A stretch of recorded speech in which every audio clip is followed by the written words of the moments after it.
ओम शांति। हम सभी की जो रोजिंदी दिनचर्या है, जो हम रोज कुछ न कुछ काम करते रहते हैं, किसी को कोई जवाबदारी, किसी को कोई जवाबदारी मिली हुई होती है, तो उस जवाबदारी के अंदर, उस दिनचर्या के अंदर भी हम छोटे छोटे जो पुण्य कर्म है, छोटे छोटे जो कार्य है, छोटे छोटे जो समाज की सेवा है, वो भी कर सकते हैं। इसके ऊपर ही एक आज सुंदर कहानी सुनेंगे, जिस कहानी का नाम है समाज सेवा अपना अपना तरीका। तो एक मैडम थी, वो रोज बस से ही अपने ऑफिस में आना जाना करती थी। तो उसका वो रोज ही आने जाने का और ऑफिस में पहुंचने का दिनचर्या का हिस्सा बन गया था। तो एक बार बस का इंतज़ार करते हुए वो मैडम बस स्टॉप पर खड़ी थी। तो बहुत समय हो गया, आधा घंटा पौना घंटा हो गया, फिर भी वो बस नहीं आई, जिससे उनके पैरों में दर्द होने लगा। लेकिन पौने घंटे के बाद जब ये बस आती है, तो मैडम भगवान का शुक्रगुजार करते हैं और करते हुए बस में वो तुरंत ही धीरे धीरे वो मैडम चढ़ जाती है। तो मैडम जब बस के अंदर चढ़ती है, तो बस भी देरी से आई होती है और सारी ही बस भरी हुई होती है, एक भी जगह खाली नहीं, एक भी उम्मीदों का किरण नज़र में नहीं आता है। तो वो मैडम खड़ी रहती है। तो फिर बस चलने लगती है, तो एक आवाज़ आती है। एक मजदूरन माई होती है, वो मैडम को कहती है कि आप मेरी जगह पर बैठ जाओ।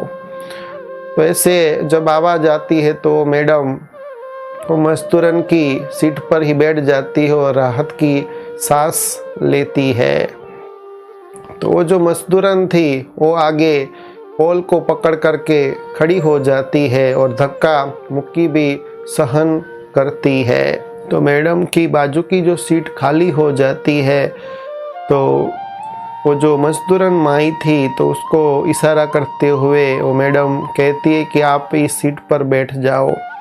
परंतु वो मजदूरन, एक जो बच्चा कब से रो रहा था, बहुत छोटा सा था, तो उस औरत को वहाँ बिठा देते हैं, तो जिससे उसको सुकून मिलता है और बच्चा भी रोना बंद कर देता है और फिर बस आगे चलती है। तो वो औरत जो बच्चा लेकर गोद में खड़ी थी, तो उसको सीट मिलती है, तो वो भी बहुत दुआएं उस मजदूरन माई को देती है। उसका स्टॉप आता है, तो वो भी उतर जाती है। फिर वो मैडम उसको इशारा करती कि अभी ये जगह सीट खाली हो गई है और आप इधर बैठिए। तो मजदूरन माई फिर से वो बैठती नहीं है और इधर उधर देखती है। तो कब से एक बूढ़ा व्यक्ति खड़ा था, वो बहुत ही बूढ़ा था, थका हुआ था, तो उसको वो वहाँ बिठा देती है।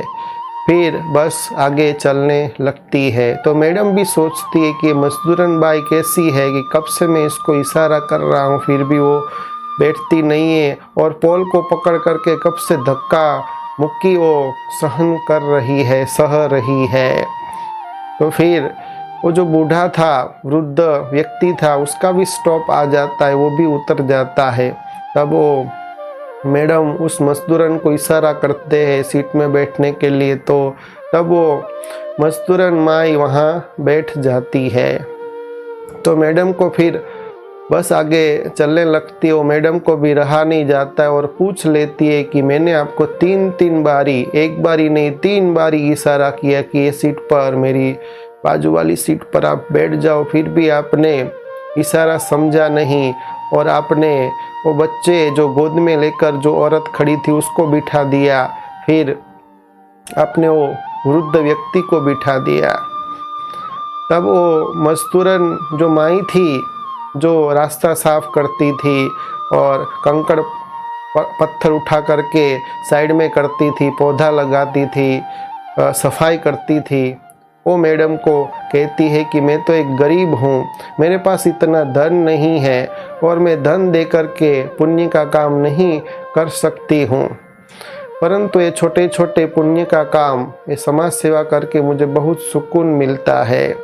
आप भी जब बस स्टॉप में मेरे पास ही खड़े थे तो आपको भी मैंने देखा कि मैं जब बस आई तो मैं तुरंत ही ऊपर चढ़ गई, लेकिन आप जब बस में चढ़ रहे थे तो आपकी जो चढ़ने की जो स्पीड थी बहुत ही कम थी।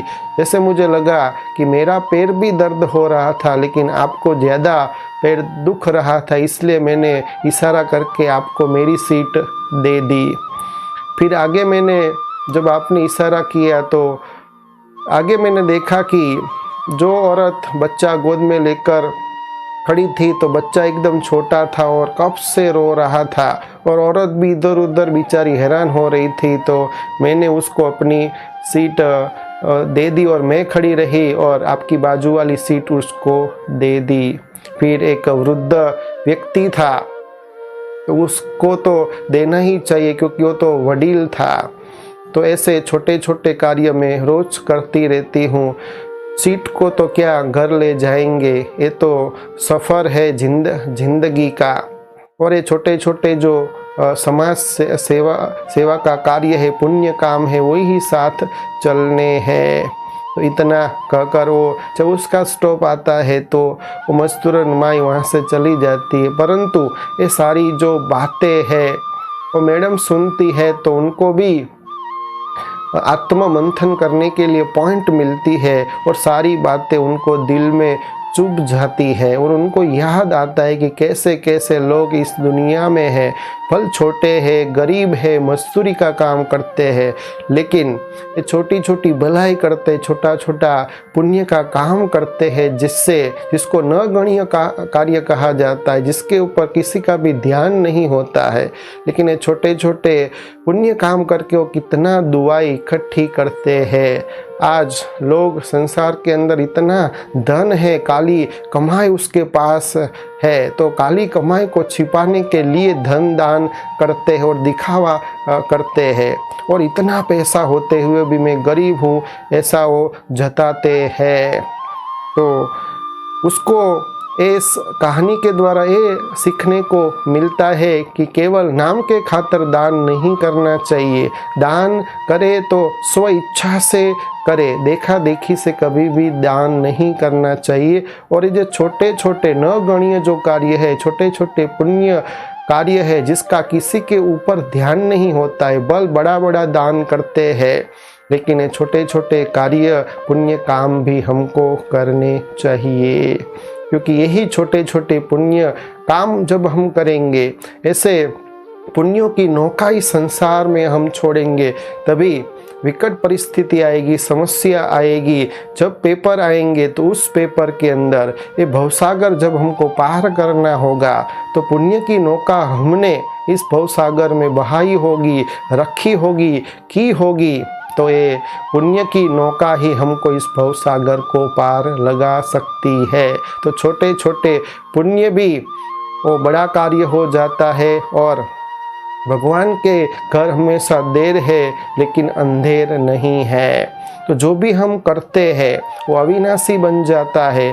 एक बार जो कर्म किया वो सदा के लिए इस संसार के अंदर अविनाशी बन जाता है। इसलिए फल हमको लगे, लोगों को लगे कि ये छोटे कार्य से क्या होगा, तो ऐसे छोटे छोटे पुण्य के काम, किसी को मदद करना, किसी को सहयोग करना, किसी के आंसू को पोंछना, फल छोटे कार्य है, लेकिन वही कार्य जब बड़े हो जाते, उसका स्वरूप बड़ा हो जाता है। छोटे छोटे पुण्य करते करते वो जमा का खाता इतना बढ़ जाता है कि जब कोई ऐसी परिस्थिति आती है तो उस परिस्थिति से हम जब बाहर निकल जाते तभी हमको याद आता है कि हमने जो पुण्यों की नौका इस सागर में बहाई थी, वही पुण्य की नौका हमको इस परिस्थिति से बाहर निकाला है। तो